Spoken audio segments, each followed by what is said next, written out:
wit, insight, literature. These words sum up classical stuff you should know. Guys, I'm on my quest. I'm trying to change it up. I'm trying to change the intro, because you guys have been making fun of me. Changing the windows? Changing the windows. Anyway, hi, listeners. This is Classical Stuff You Should Know, a podcast put on by classical educators. We are three men who are part of the classical education movement. For any new listeners, classical education basically means trying to teach in the old ways, trying to teach using an old pedagogy of questions, of logic, of dialectic, of Socratic dialogue, of the great books, and having a healthy dose of skepticism to new and modern methodologies of instruction. That was a good summary. Thanks. That was good. And also, it's very exciting because it's been a methodology of teaching that has been dead or has been not taught for like 3 generations. Sort of post-war, we had sort of this new progressive education, which we were all taught in. Mm-hmm. Yeah. Yes. And we are kind of rediscovering the old ways of teaching. It's like that scene in was it Isaiah or Hezekiah when they discovered the they're doing renovations. The law, and they're like, oh man, we've been totally screwing this up. When they're doing renovations on the temple and they find the old book of the law that no one's read for a long time, and they're like, crap, we're totally not. This is what we're supposed to be doing. This is what we're supposed to be doing. I feel that way when I read about just different ways of teaching. I'm like, oh man, no wonder personality tests aren't working or whatever. I did my Paideia talk on that. I know. I still haven't listened to it yet. I need to. Anyway, were you there for that one? I was not, but I got to say I got the gist is not fair, but people sort of were talking about it and it sounded very interesting. But I think I was giving a talk at the same time. I recorded it too. I can Cool. share it with you. Please do. Anyway, but this is a long intro just to say that we are 3 guys who are part of a school, which is part of a series of schools that are trying to do school in a new way by doing it in an old way. And so that feels like a good tagline. Yeah. So we're doing this podcast to usher you and welcome you guys into classical education. We have been doing a series on old Greek tragedies. Yep. And today, are we getting a happy one? No. Not a chance. No. So Thomas, take it away. Yeah, strangely enough, the one we did last time was kind of the happy one, even though it still involved the main character dying, but that's tragedy. And just before someone emails us, I think that's Josiah that rediscovered the law. Isn't that Josiah? Did I say Hezekiah? Yeah. It's super not a big deal. I'm preempting emails. So yeah, today we are talking about... Oh yeah, Hezekiah is the guy that had the Babylonians come tour his castle. He's like, hey man, check out my gold room. It's a room full of gold. And the Babylonians were like, duly noted. And then they invaded 20 years later. That's awesome. All right, so yes, today we're going to be talking about Antigone, which is the third in the Theban cycle. So these are 3 plays by Sophocles. If you have not listened to the episodes on Oedipus Rex or Oedipus at Colonus, I'd recommend going back to those because this kind of wraps up that cycle. We've talked about this before, but Antigone is not actually... So normally the tragedies are written in a set of 3. All 3 are presented at the Grand Dionysia at the big festival every year. These 3 plays were not a part of one set. They're part of 3 different sets. But we don't have all of the plays from the other 2 sets, so we combine the 3 of them and then call it the Theban cycle. So these are 3 plays of Sophocles that make it to us today. I personally think Antigone is the best known of the 3. I might be wrong. Do you all? I thought Oedipus Rex is the best known, mainly just because of the Sphinx and then this poking your eyes out, and then there's the whole. I've never heard of Oedipus at Colonus. Okay, same. Mm-hmm. So I've heard of the other 2, and I think that probably Colonus is the least known. So I think that Antigone is the best known because I did high school theater, and every year you'd have multiple one-act play competitions, multiple schools doing Antigone as their play. So I wonder why. Does it have a good balance of male and female characters? Is that the deal?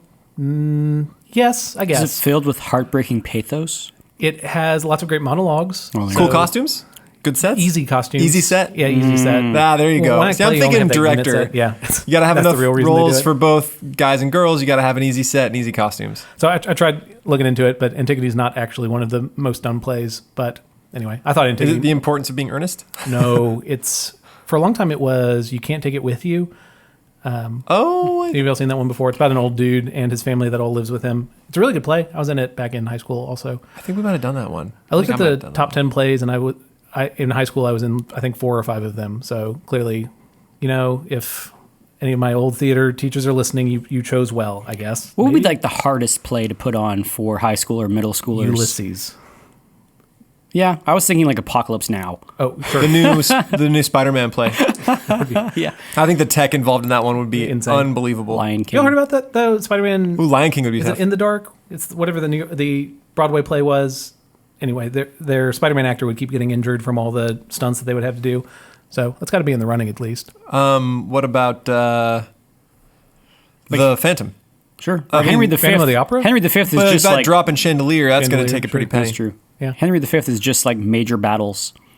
That might be rough. Hey, speaking of Henry V, so we will go into the plot of the play in a second, but the Antigone is dealing with a few central questions, and I think we will start with those questions themselves. Gentlemen, you're going to think this is a very simple question, and it will kind of expand Is it from a there. quiz show? It's not a quiz show. It's a conversation, gentlemen. Conversation show. No one watches that. Well, they're not watching. They're listening. So Isn't that let's the news? dive Yeah. in. And talk shows are a thing. Oh, but talk The shows, Voice? they're scream shows. Not The Voice. It's not really that The- discussion. What is it? Is it The Voice? View. The View. That's what I'm thinking of. What's The View? It's the People who so it's a show for moms. Ladies around a in the table. morning. Yeah, ours is not that because we're not moms, but we are around a table.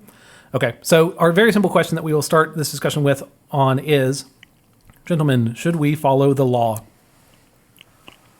Whose law? Only insofar as the law is just. Really? So Yeah. if you disagree with a piece of law, you can just ignore it. No, not if I disagree with it. I think the biblical stipulation is that you follow the law unless Yeah. it expressly commands you to do something. You follow the law unless Anti-religious, right? unless it commands you to blaspheme. And then So all laws other than requiring blasphemy. Or requiring, that I'm not allowed to pray or something. Something like that, where it would require me to do something that God has expressly commanded. Wherever it contradicts God's law is something I don't do. And then in all other cases, render to Caesar what is Caesar's. Okay, so there are a few categories where there are unjust laws, but broadly laws should be followed. Yeah. Is that what Yeah. you're saying?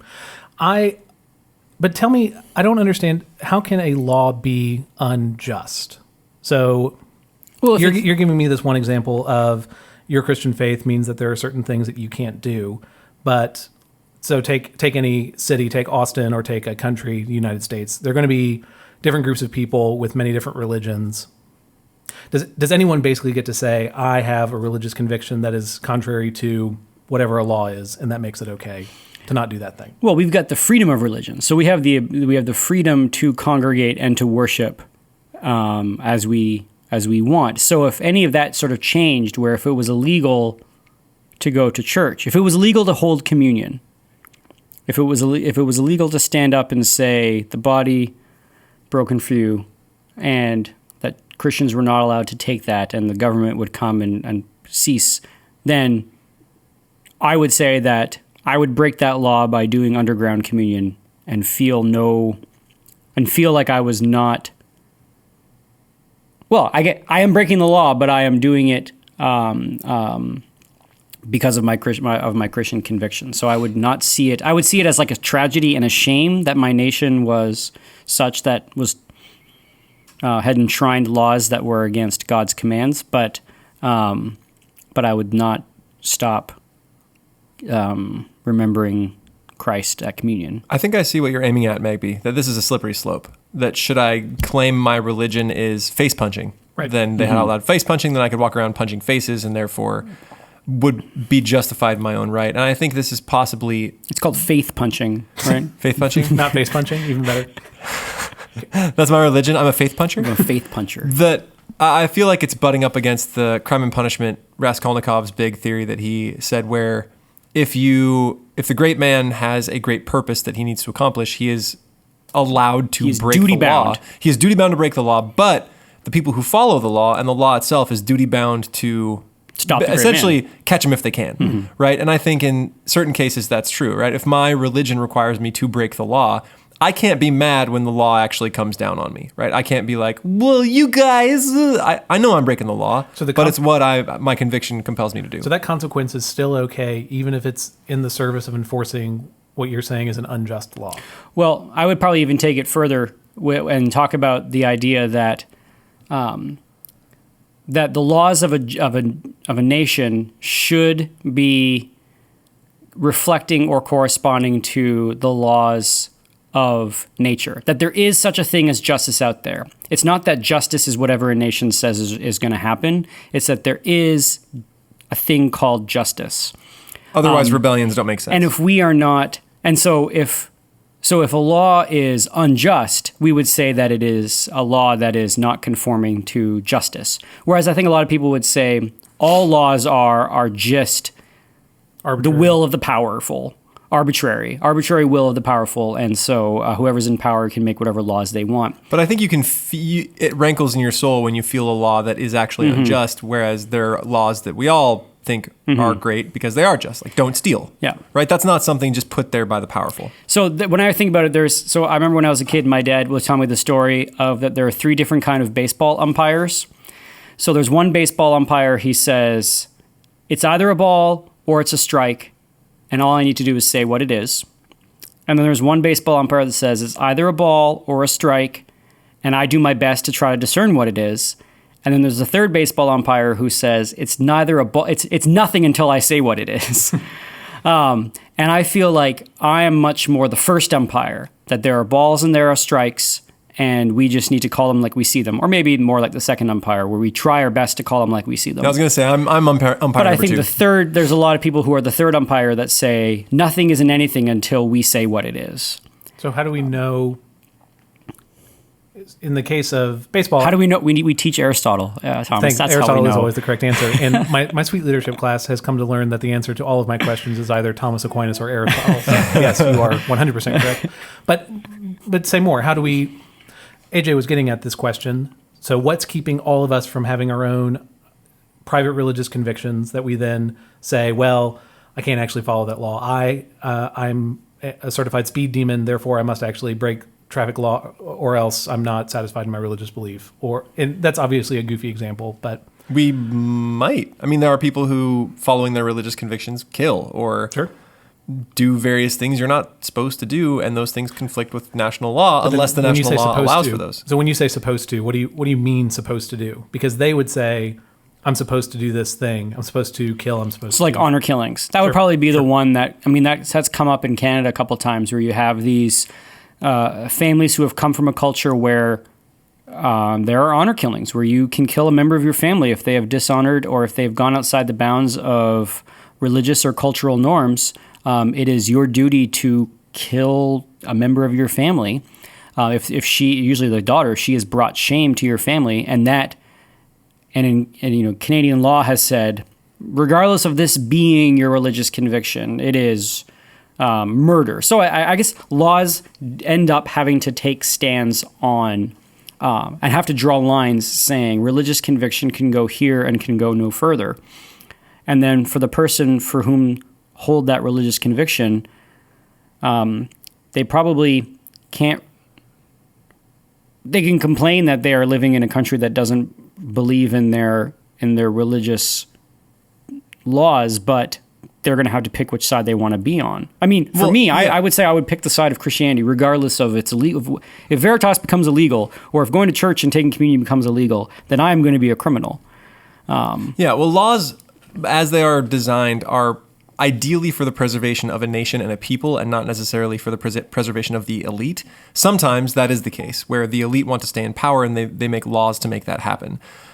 When it is designed to be for the preservation of a nation, I think they will occasionally butt up against religious conviction when religious conviction threatens the well-being of the nation. For example, if I give religion completely free rein, then I leave myself open to the abuse that someone says my religion is to be in charge of everyone else in town. Yeah. And if my laws have given that completely free rein, then that person all of a sudden has usurped a town and my mayor doesn't matter anymore, right? And there are any number of abuses that can come from claiming religious convictions or actually having religious convictions that threaten the well-being of the nation. So where your religion might butt up against the well-being of the nation. I think those two things are in conflict, and you have to do what you think is right. And in that case, it might be to go up against the nation, and then the nation has the right to go up against you, right? You're coming into conflict with a group of people. I mean, this is like where the Pastafarians get tax exemptions. You know Pastafarians, right, Hannenberg? Yeah, they believe in the spaghetti monster. Yeah. So the big spaghetti monster in the sky, they're basically a religion. They're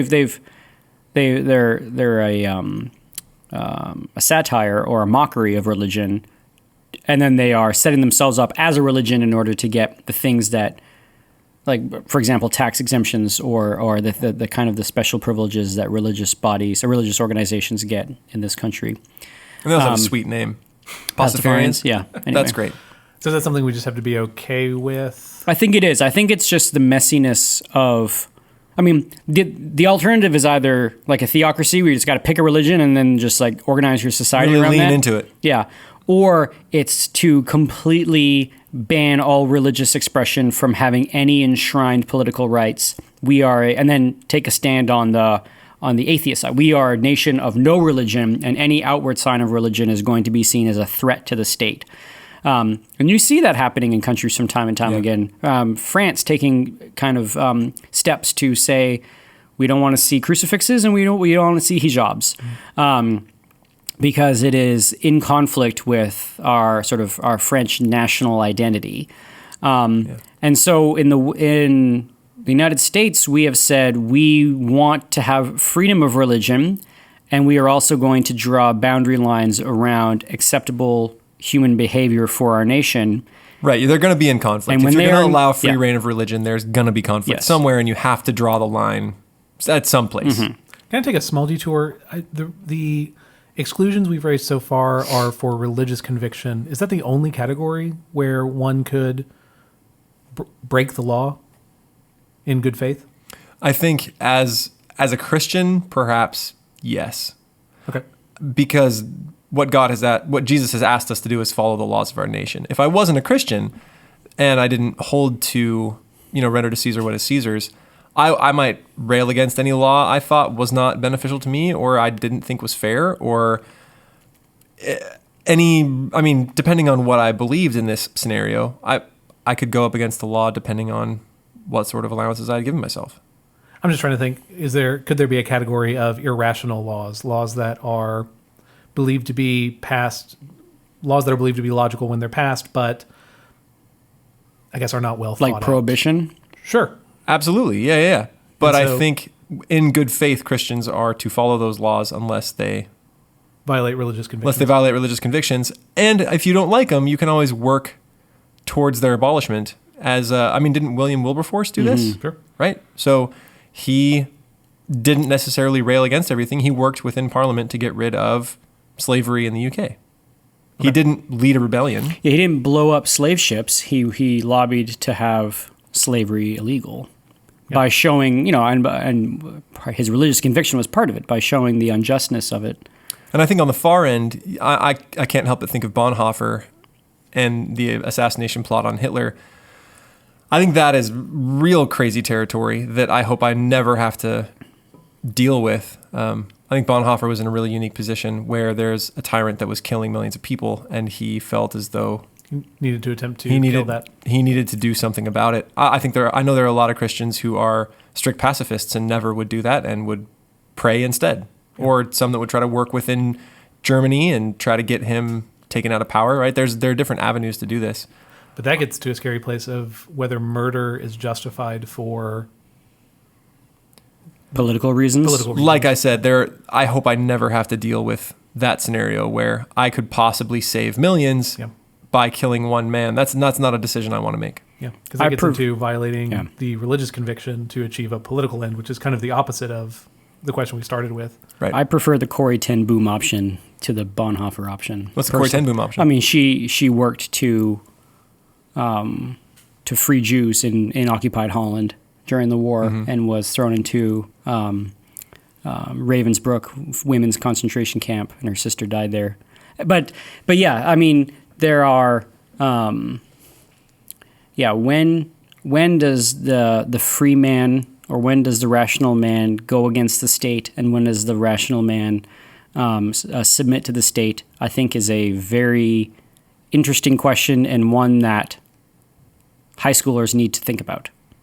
I think it's one we need to think about. Yeah, I'm not totally. Because even in preparing for this, I'm not sure I have great answers to a lot of these questions. So it's been I always think about, have you ever seen A Man for All Seasons? yes. Have you ever seen A Man for All Seasons? It's the story of Sir Thomas More, Yep. when King Henry VIII wanted him to pass the law so he could divorce his wife, and Thomas More was like, I'm not doing that, and ended up losing his head for it. There's this scene where, I can't remember all the details, but someone basically, Thomas More is the Chancellor of England. Yeah. Isn't it his daughter trying to? I don't know if you're talking about this. Trying to talk him out of. She's trying to. She says, use your power to arrest that man because he's dangerous. He's a bad man. And Thomas More says, well, there's not a law against being bad. And there's and Cranmer, I think, says, would you give the devil the benefit of the law? And Thomas More says, yes, I would. And Cranmer says, I would not. I would tear down every law to get to the devil. And Thomas More says, all right. And once you've torn down every law and the devil turns around and looks you in the face and there is with no law to protect you, who's going to protect you then? How are you going to stand in those winds that blow? He said. Thomas More says, I would give the devil the benefit of the law if only for my benefit. Like if you tear down every law and then to get at a certain problem, then what are you going to do when new problems arise and you've torn down the laws of England? This is the very question that comes up. I hope we're on topic here, Thomas. Yes, we are. Okay. This is the very topic that comes up when our student last year wanted to do the one on cell phone privacy. When you give the government a backdoor into cell phones, what happens when the government wants to get into your cell phone, right? You've torn down every law to get at something you don't like, terrorism, and now all of a sudden that law is no longer there to protect you. Yeah, the freedom and security balance is one that needs to be balanced back and forth. If you have total freedom, well, you have a lot of unsafe. You have a lot of unsafe people. If you have total security, we're going to have a lot of unfree people. And the advent of our technology has been speeding up faster than our institutions have been able to figure out how to deal with it. Sure. So maybe AJ's example is helpful in getting at my question earlier of, let's say a law is passed saying that there must be a backdoor into all cell phones. Well, can I then go have a communication system that is separate from the cellular network? Anyway, yours is getting to a logical problem with that access to cell phones can be used for not great purposes, and that we'd be opening up ourselves up to that. There's not necessarily a religious right to privacy. Maybe would you all disagree with that? I don't think there's a religious right to privacy, not the one that I can think of off the top of my head. Nope. I think we eventually get to it through the Bill of Rights, but that's an interpretation. That's later case law. Anyway, so let's dive into the play itself, which will also get at some of these questions that we're talking about here. So Antigone is a name that we have discussed before because she's been in the two previous plays. So in Oedipus Rex, the first of this cycle, Antigone shows up at the very end with her sister Ismene, or sometimes you'll hear it said Ismene, but I think Ismene sounds better, so I'm saying that. You don't want to be a meanie. I don't. So Antigone and Ismene show up at the end to say goodbye to their father before he wanders into the desert and leaves Thebes. Is that Oedipus? That's Oedipus. Father, brother? Father, brother, yes. So before Oedipus leaves Thebes, he says goodbye to Antigone and Ismene. It's this, he asks Creon, this is the one favor he asks from Creon is that he would have the privilege of saying goodbye to his daughters before he leaves. Creon grants that. It's this noble moment for Creon. The only noble moment for Creon. We see a decline in Creon, which then is, we see more decline of Creon in Antigone as well. Anyway, that's the end of Oedipus Rex. In Oedipus at Colonus, the second play, Antigone is the one who has stayed. Again, it's changed the details of the first play. Antigone goes with Oedipus and eventually to Colonus, which is near Athens. This is where Oedipus dies. That's what happened in the last episode where we talked about this Theban cycle. So spoiler, I guess, I don't know if it's a spoiler alert. It's a spoiler if this is your first time. Reverse spoiler. Yeah, I guess. Anyway, go back and listen to that episode because this one will make more sense with that. That's just a reminder. That's a what reminder. That is. The thing that you heard me talk about is all of this. Anyway, and then today is Antigone. So again, this is after the death of Oedipus. This is also after an event that is discussed at the end of Oedipus at Colonus but has happened before Antigone starts, and that is the battle between Oedipus's two sons. The two sons are Eteocles and Polynices, and we discussed this last time, but this conflict comes from a change in details from Oedipus Rex again. So when Oedipus leaves the city in the first play, Creon takes control. Well, those details are changed in a play by Aeschylus called Seven Against Thebes. And in that play, the two brothers decide to trade off control of the city every year. How long do you all think that lasted? 1 year. Yeah, It one lasted 1 changeover. year. 1 Yeah. year. It lasted 1 year and 0 changeovers. So Eteocles was the first one put in charge. He was king. He was supposed to hand over control to Polynices, and Eteocles said no. Polynices said, hey, give it back. And Eteocles said no. So Polynices raises an army. I am shocked. Yeah, exactly. Can't believe that a king would not want to relinquish power. Yeah, Especially brothers. yeah. Oh, seriously. The I'm so shocked. competition I'm shocked between up and down. And so then Polynices gets 7 captains to head up his army. Those are the 7 who are against Thebes. So the 7 are the 7 commanders. Aeschylus's play is And that's about, its own play, right? Yes, The Seven Seven Against Against Thebes. So I'm waiting for our students to put together a play where it's 7 students that want to change all of the rules about marks, and they call it 7 Against the Bees. oh, I would read that play. Right? Oh, That'd be a dang. really good one. That'd be a good. great play. We have more than 7 who are proposing changes to our. Anyway, I would read that play a lot. It would make me laugh. So that all of that happens. Make him before- write a play. Is that our new appeal system? Would be having to write a play? We got acted out. I think I would. Oh, like that a man. lot. Yeah, if you want to change a rule, you have to put together a play about it, and then if the play is compelling enough, we'll consider changing the So we rule. stand up and we cheer, and yeah, I'd be down for that. I love it. We're going to change it all immediately. So that all happens before Antigone starts. So in the course of 7 Against Thebes, Eteocles does not give up power. Polynices raises an army, attacks Thebes. The two brothers kill each other. So both of them are dead. Hey, problem solved. Well, kind of. This creates a new problem, which the play of Antigone is about. So they kill each other. Creon then takes control of Thebes again and institutes martial law. So he is running the city essentially on his own. And Creon needs to make a decision about these two brothers of what is going to happen with them. They're dead. Because they're dead. But what needs to happen with dead bodies? They need to be buried. And so he immediately takes control in one of his first, as the play presents it, the first thing that he presents is that Polynices cannot be buried and Eteocles can be buried. And this is because Polynices is viewed as a traitor to the city because instead of allowing his brother to stay king, he raised an army and attacked the city that he claimed to care about. So in that sense, he's a traitor to the city, doesn't deserve a burial, should instead stay laid out in the battlefield for the birds to pick at him, for his body to decompose in public, which is a great shame to him. And doesn't it condemn him to a horrible afterlife as well? Exactly, and- like they're condemning him to an eternity of disfigurement. Yes, and I get this wrong. You would know better because I think this is in the Odyssey, but I believe he doesn't get to go to the afterlife. Like it's a Yeah. condemnation to stay on Earth as a spirit in a tortured existence. So it's a huge deal. It's real bad news. Yes, You don't want that. It's super bad news. Yeah. So this is the chief conflict of the play.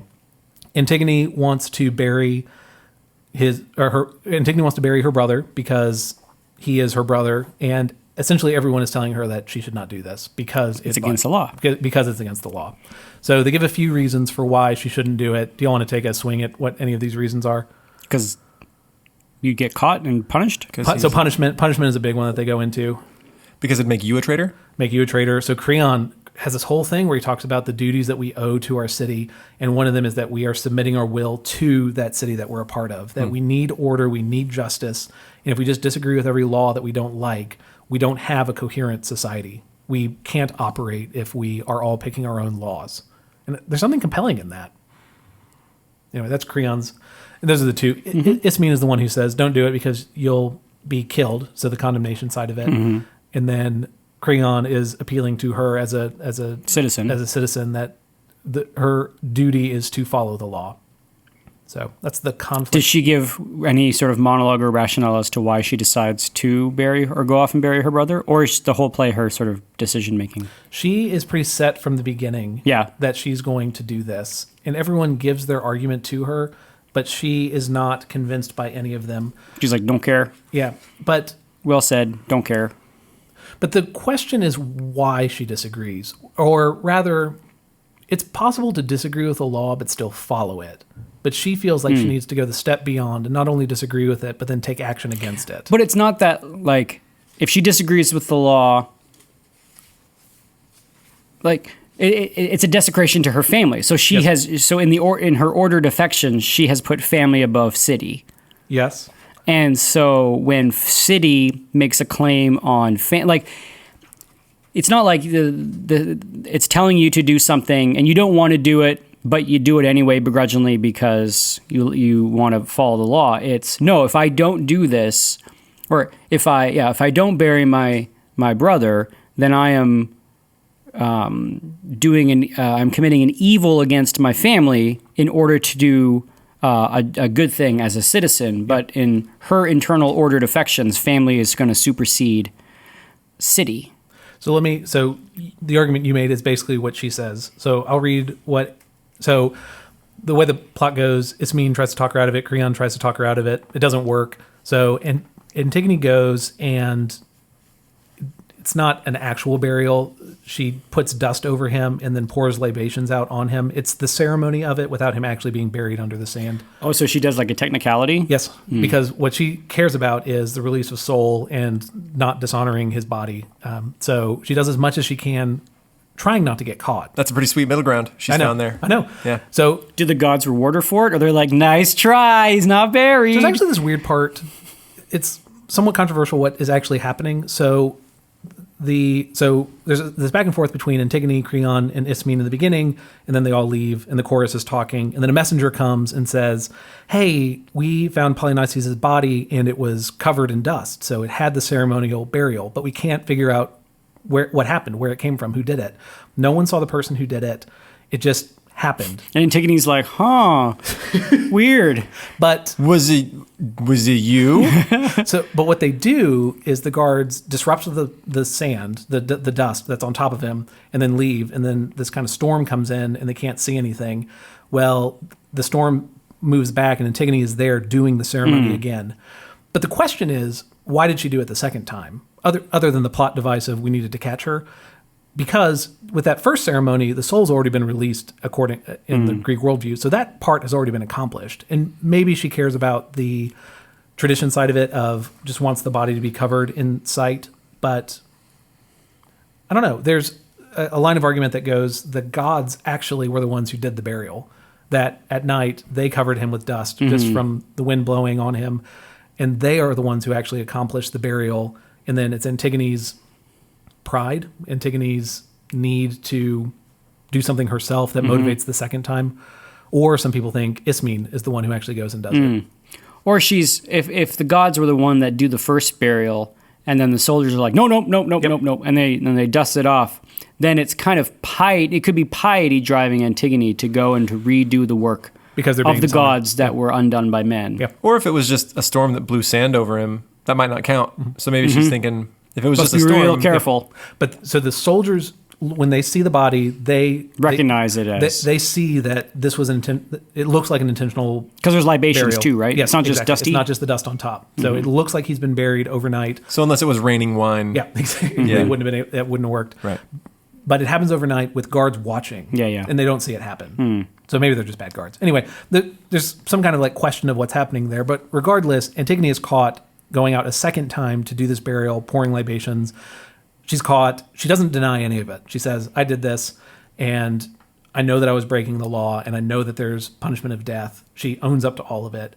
She's taken into Creon, and Creon asks her a few questions about it, among them, and still you had the gall to break this law. Antigone, of course I did.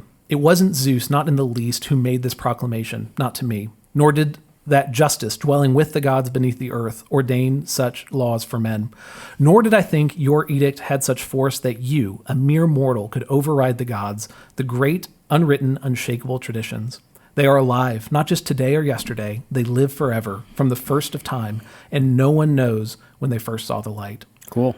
So her Get argument, it, girl. yeah, and she goes on for pages and pages because she has a lot to say. Oh, she got it then. Yeah. But her argument is what you're saying, is that there's a law. There's a deeper law. There's a deeper law that she is following that contradicts Creon's law, but she still has to follow the deeper law Part of it is for piety's sake, because she is honoring the gods. That's what she's saying. But it's even deeper than that. It's that justice is in contradiction to what Creon has ordered. Yeah. So she's an Aristotelian. Like, there is a deeper law. There is a city can either reflect law properly, or it can be in disharmony with the way law ought to be. Yeah. And in this instance, the city is in disharmony, and she is in harmony with natural law, and is going to honor her family and is going to bear the consequences for it. So I think that gets complicated first, because I think when the kings of Greece were declaring laws, many of them were appeals to the gods. Yes. Right? I am putting forward a law because this is what the gods would Creon have. thinks he's being pious. Creon thinks he's doing the right thing. He's not intentionally saying, I hate the gods, let's do this law. So there you go. When she appeals to the gods as higher powers, she's saying your You've law got it wrong. isn't what it's purporting to be. Right. Whereas I don't think a lot of the nations today would say we are putting forth God's law. True. And on top of that, I mean, yes, Graham, you might claim that there's a deeper law, but in certain instances, and especially when it comes down to certain things, people disagree about that deeper law. Abortion is an example of one of those things, where some people say that the deeper law is that women have autonomy over their bodies, whereas some say the deeper law is not to murder a fetus. So while there is, I think, deeper law there, that both murder is wrong and women should have autonomy with their bodies, these two things kind of come in conflict, and where exactly the line should be drawn is difficult. Let me also, I'll take Creon's side for a second. So who wants to take Creon's side? I do, because you feel bad for the guy for some stuff that'll happen later. And, well, anyway. He gets into a pyramid scheme. It's a real How bad did you thing. know? The original pyramid scheme? No. Next to Egypt. I don't know. Anyway, so that's what I was trying to... Cairo, the original pyramid scheme. So what Creon would say, and does say, I'm summarizing, is that Polynices was a traitor to the city. He actually killed people in the city of Thebes. He's the reason that there was any conflict. If he had, again, I understand him not wanting to submit and say, Eteocles, you can be king, but he could have done that, and he could have appealed wisely, AJ, like you said earlier. He didn't have to start a rebellion. He could have... appealed to the old men of the city. Exactly, and have them affirm him as king. He could have done that, and he didn't. And so what Antigone wants to do is honor a traitor to the city instead of giving him the just punishment that he earned from murdering people from his town.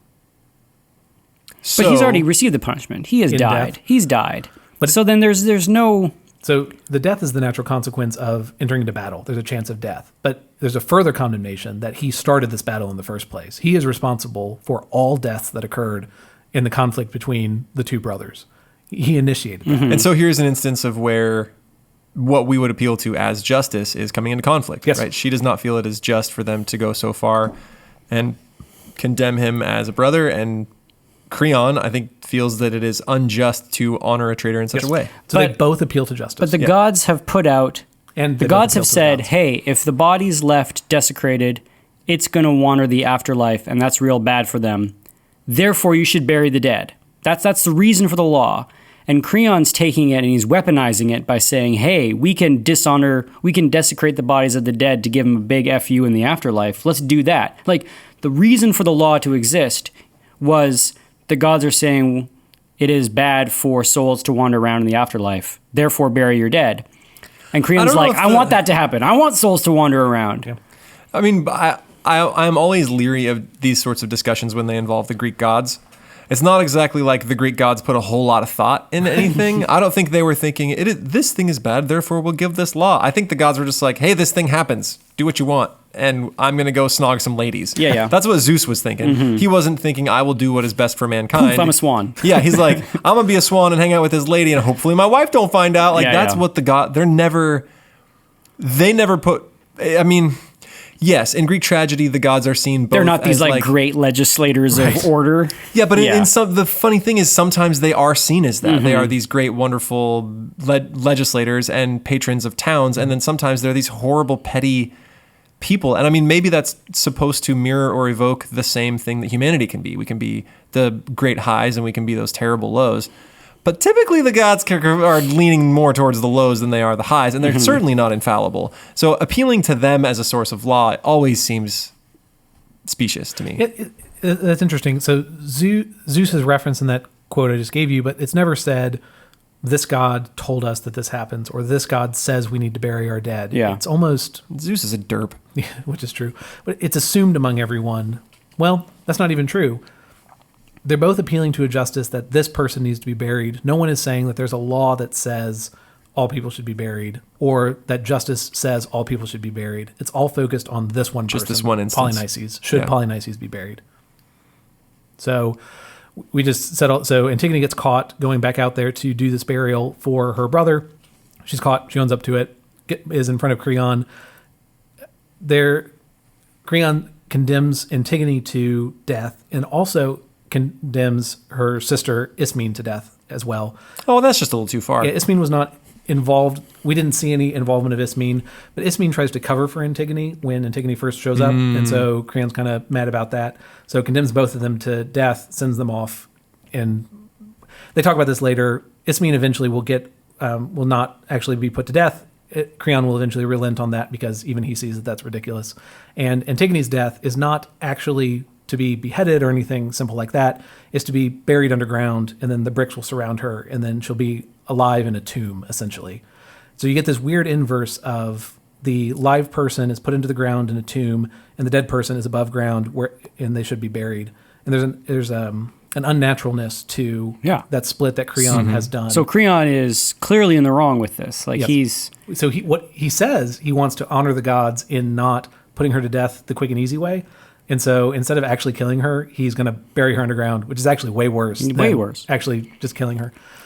So that's where he is. And then this has not been talked about at all in the play. All of a sudden, Creon's son Haman shows up, and we find out that Haman is engaged to Antigone. So the person that Creon had just put to death is the person that his son is supposed to marry, this person that his son is deeply in love with. And it's like Greek tragedy. Yeah, seriously though. And I bet you can imagine where this goes. But we had no idea that this was true. Haman comes on, and he is deferential to his father, shows great respect to him, says that he understands why he has to have these laws, understands why he has to condemn Antigone, but then starts pushing back and saying that Antigone is actually on the side of justice. So warning Creon that the real appeal that Haman makes, which I'm not a huge fan of, Haman says that the people are siding with Antigone, and that Creon will have a popular revolt if he follows this path that he's going down. Well, I think refusing to bury your dead is maybe it's just a deep cultural mores, right? It's totally taboo not to do. And so using that as a punishment, maybe you're right, Donaldson, that him weaponizing this is way far over the line. Yeah.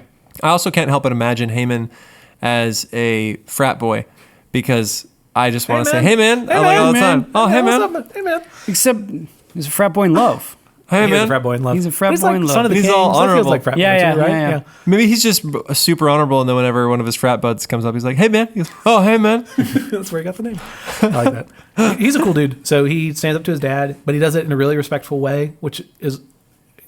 Creon has this whole monologue where he talks about how like Haman is the shining example of what a son is supposed to be, and that fathers around the world would be joyous to have a son like Haman. And then Haman disagrees with him, and then Creon like curses him and says, I hate you. And it ends poorly. It ends with Haman saying, you will never see me again, and then he leaves. Does he go in the tomb? Does he go hang out in the tomb with Antigone? So after that, I'm going to make sure I get all my scenes right. So Haman leaves, which is a bummer. The chorus also turns against Creon, which is a bummer because chorus is just the old dudes of the city, and they're not sold on it. Tiresias, the blind prophet from the first play, comes back. Tiresias! Yeah. He gonna wreck. Yeah, so Tiresias comes and says, hey, you need to listen to me. Yeah. And that's like rule number one in Greece, is if Tiresias says something, you better listen. So he warns that if Creon doesn't change from his path, that there will be death in his family. And Tiresias says that Creon is in fact not honoring the gods. And this is a representative of the gods. He had been at a sacrificial, I don't know what it's called. He had been at the temple. He attempted to do a sacrifice, and the fire wouldn't go. Like no fire would start in the temple. And he's like, oh no. And so he rushed to Creon to tell him that the omens are particularly bad, and that Creon is bringing this on the city. And if he doesn't relent, then it's going to lead to death in his family. So wait, why do high school students do this? I bet this is completely incomprehensible without at least a little bit of Why do high school students do what? Like, why would you put on this as a play? Because I feel like modern audiences, without knowing that the burial thing is a taboo and all, like, it's got to be so hard to connect with. I think that, the fundamental conflict of the play is sad girl. Antigone's personal conviction, sad girl, versus the state. And so it's the perfect 14-year-old Yes. girl drama. No one gets it. It's I get you, but No I'm one just gets saying me. Yep. how as I feel like it would be hard to totally grok as an audience. Sure. It's normally You're just happy to see your kid on stage delivering lines, Hannibal. so good.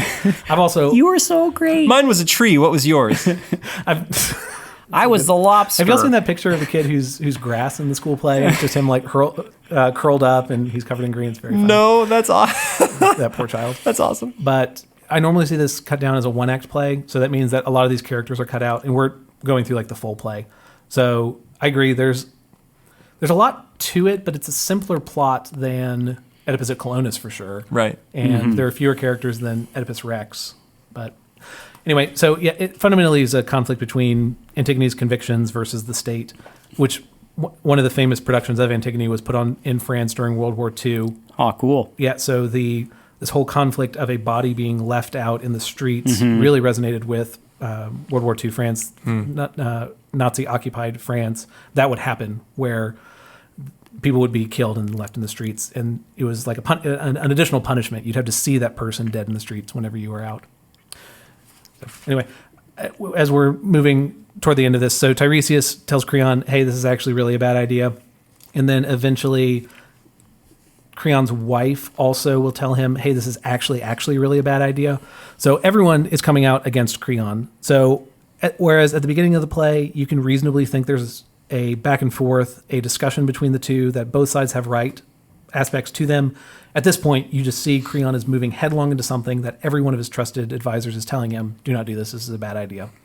This eventually leads to the death of his son, Haman. So Antigone is in this tomb, and there's this whole language about her being wed to death instead of wed to Haman, that there's a sorrow she has that she'll never be a mother, that she wanted to honor her family. She did what she saw was right, and now she's this important life event is being torn away from her, not by her choice.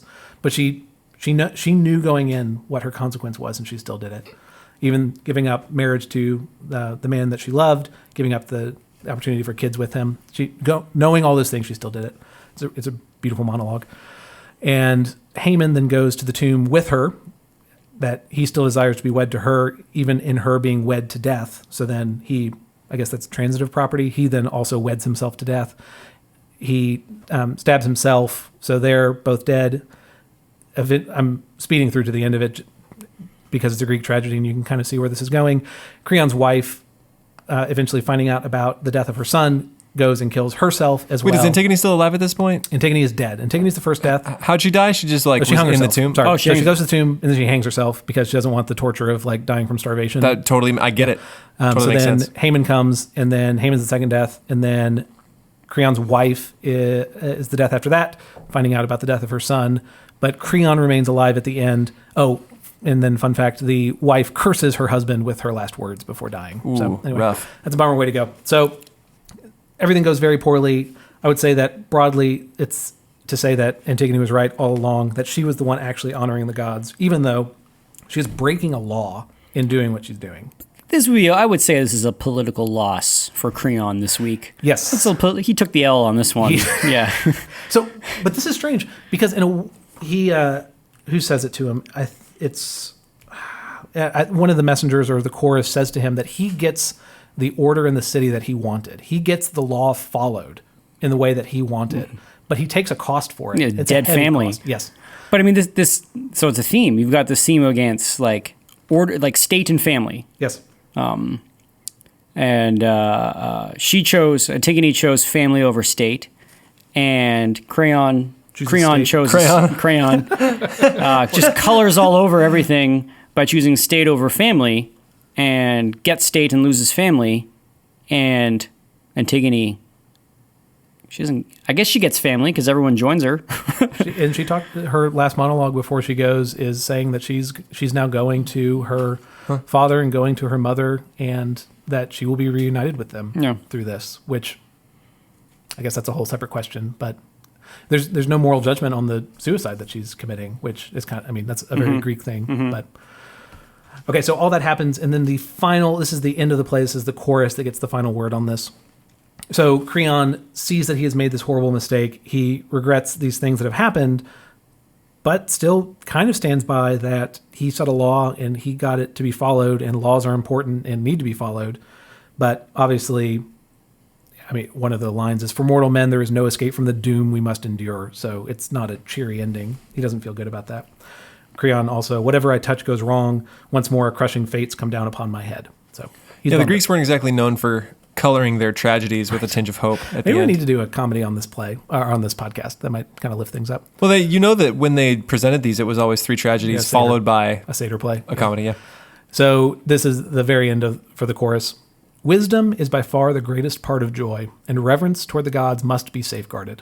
The mighty words of the proud are paid in full with mighty blows of fate, and at long last those blows will teach us wisdom." So Ouch. it is an ouch, but there's this weird hope those blows will teach us wisdom. Creon has learned something. Creon will, if he continues to rule, will rule differently for having gone through all of this. And again, yeah, so clearly they're very like happy ending. Cue the ragtime Russians from last podcast. But I do think whenever y'all say ragtime, I think of the musical, the Broadway musical Ragtime, which have y'all heard that one before? And we will roll on the wheels of a dream. Anyway, so That doesn't sound like ragtime. That doesn't sound like ragtime at all. I would feel cheated if I paid for a musical called Ragtime and they were singing these big things. There's another one. There's a song called Ragtime in there, I think. Anyway, it's a very good musical. I recommend it. It's like a retelling. Similar themes to Antigone. It's a retelling of American and Frankenstein. history. Yeah. I wish. There's kind of some sciencey thing. Anyway, so the moral at the end of the play, in the terms of the play, is we go through the suffering. We can't avoid the suffering of life, but we can learn from that suffering and change things afterwards. And I think in a way this is the theme of Oedipus's life, that the happy ending of the Theban cycle happens at the end of Oedipus at Colonus. And it only happens because Oedipus, who's had a horrible life, and the choices he's made are not justified in any way, but he gets to have some sort of reconciliation because he submits himself to the gods. He realizes that pride and rushing forward were his hamartia, were his fatal flaws. And He had some good years in there, though. Like in the middle. he was the when king he of- stabbed his eyes out? No, before that. Oh. I guess before he found out about the whole married his mom and killed his dad thing. Yeah. Okay, great. Yeah. Okay. No, Even yeah, then, it's not really your fault, no, is that's it? true. That kind of colors your memory of it. Yeah. Yeah. So I think this point at the end is what the Theban cycle overall is about. All 3 of them is that there is a suffering, there's a sadness to life, but we can learn from those things and improve our life by learning those lessons. The fool is the one who gets taught the same lesson over and over again, gets the same punishment over and over again, and doesn't make any changes. So that is. Is that an argument for making it so that our consequences come sooner than 5 marks? That's an. So, listener, we have a. Do we actually want to go into this? It's like an infraction. 1 demerit. There we have demerits, and if you get 5 demerits, you're doing Saturday school. And Saturday school 7. is like hauling rocks. It's 7. 5 is a meeting. 7, 7 sorry. is 5 is a so meeting, 7. I mean, are we letting our kids be fools because we're letting them get the same? Yeah, I mean, if we value justice primarily or solely, at a single mark, we'd kick them out of the school. Yes, exactly. That Darn would be right. the You don't bring a just. belt, you are out. I mean, that would be the full justice view, is we would say you have violated. There's a rules, a standard, and as soon as they're violated, you're out. Yeah. So we are, or the full mercy. Maybe I don't think this is the full mercy route, but some people would say full mercy is we give no consequences. We have conversations and we talk with people and we say, "Hey, please make a change." Yeah, sink into your depravity. Yeah, and that's why I don't think it's a mercy. Yeah. I think the discipline is a mercy. So I'm sure we could pick different numbers, but we try to strike a balance by saying you don't get a harsh consequence immediately, but if you earn it, you get it, and that's why we hold off until the 7. But then there's the year of Jubilee. Yeah, Every trimester, your marks are forgiven, and then you get to start all over again. Which is what we should call it. Jubilee? The day that happens, Jubilee. Yeah. That's great. They're probably going to be very. There's got to be some sort of Celebration. ceremony that we do, like that. Do the thing with the abbot with the holy water on them. And No, it's just like what we should do is we should like get a little effigy spreadsheet.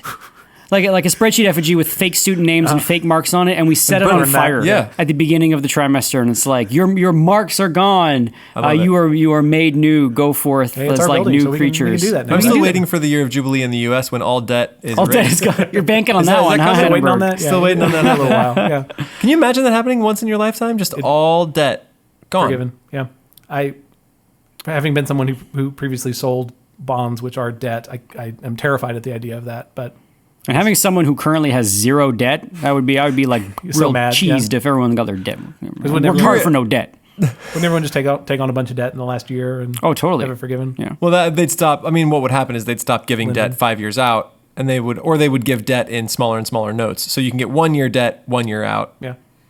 Anyway. and you have to repay it by that time. Sure, you could price So this out. do you think Antigone was justified in burying her brother? Yes. The play obviously presents it that way. Yeah. And I think the way that I know that is the way that she owns her consequence and doesn't try and hide from that. She knew the cost of what she was doing and still went forward with it. I guess my hang up in all this conversation is how do you divide between the actual noble person doing something that will get them a punishment, but they still should do, and the Pastafarians who just want a tax exemption. Who just or- want to like, yeah. or people who want to use recreational drugs but use the auspices of a religious organization to make that okay. Or pretending to have some sort of medical condition. Yeah. I had a buddy that did that in Washington. Yeah. They would literally give them green cards. Really? The green card To go is to what the let you dispensary or smoke whatever it is. Yeah. green. That's yep. It's terrible. Yeah. So He's like, I have like cataracts. And I was like, you're 23. it's like you don't have He's like, cataracts. I know. It's pretty sweet. So, but it's the same argument for both of I have a personal disagreement, and so maybe the difference is whether people own up to the consequences. Because we work at a high school, students break rules all the time, but some people say, yeah, I did this, and some try and talk their way out. And you are more sympathetic to those who own it and say, I did this, I own up to it, and less sympathetic to those that are like, we talked about this. You What I just- did was, because my dog. So I think you disagree with this, but I much more appreciate when I catch a student doing something that they shouldn't, or point out to them they're being out of dress code, and they don't, and they accept that. They accept that they were in the wrong and accept the consequence. I think you don't like that. I think the context of our conversation we were having was we were talking about, I don't like it when it's presented sort of flippantly, like, Sure. yeah, whatever, Yeah. I own it. Yeah. I just didn't do it. I don't like that. Yeah. But you're right. There's a certain nobility in saying, you're right, I did this, I accept the consequence. But then there's a certain like silliness if that student is doing that in February and March, and also and they were doing it in September, October. Like if they're not learning Right. from it, it's no longer noble. It's just like, well, you've given up, or you don't care, or I don't know. But that's the last line of the play. Those blows will teach us wisdom. Yeah, yeah. That if we will be wise, we will learn wisdom through the blows. Otherwise, we will stay fools. Yeah.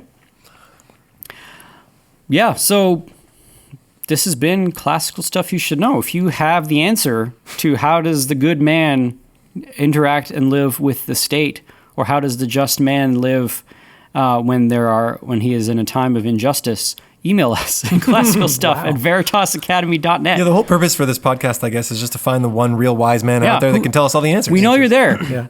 We don't know why you're listening to podcasts, but if you're truly Just to the wise see man. what the sheep are up to. That's right. Just to- And if you want to tweet at us at Kluskstuff Kluskstuff. That's it. That's it. You're the one who that's manages the Kluskstuff. Twitter, I right? do. I'm I just so like scared. funny things. Great. And CLSSCAL. and someone we were talking about the people damaging who damaged the Pieta during our Michelangelo podcast, and someone tweeted at us saying that he was the roommate or was in the boarding house or the hostel with the guy who thought he was Jesus and went after the Pieta in the 1970s. So that's cool. That's really cool. I guess that's why the guy went after Jesus' toes with the hammer, was because he thought he was Jesus reincarnated and took a hammer to the Pieta, which is I mean, but why does not that cool. make you hate art? I don't know. I really don't know. A similar, Like if I thought I was Abraham Lincoln reincarnated, my first to do would not be to blow up the Lincoln Memorial. Yeah, mess up all the Lincoln not statues. dead. I'm back. I'm much prettier than this man. 4 Yeah. Yeah, I don't know. I don't know why he did it. I think that's kind of the point. But anyway, so Twitter is just unearthing all sorts of gems recently. It's good. Yep. And we're at classicalstuff.net, where you can find our episodes and little bios and Pictures of beautiful us pictures and of us. And if paintings. you are interested in the classical stuff walking tour of Chipping Camden to Bath, no, that'd be weird. That'd be weird if we We're not Had sponsors? Are you? No, is that I'm what just you're saying gonna if, invite people on the if trip we just with had us? like people walking with No, us, that'd be kind of no. strange. Yeah, we're gonna. Yeah, I'd rather. Never mind. We're not telling you when it's happening. No, but we're going to do that. We think it's going to be fun, and we're going to drink beer, and we should do like Shakespeare readings in the pub at night or something. Oh, that'd be great. That'd be really fun. Yeah. They'd hate us. I think they'd kick us out. Yeah. So I don't think we got any classical things wrong, Never. and I feel real bad for Antigone. That's just kind of a bummer. It's a bummer. Yeah. Get a rough go of things. Anyway, so this is Classical Stuff signing off with Graham, AJ, and Thomas. Bye. Bye bye.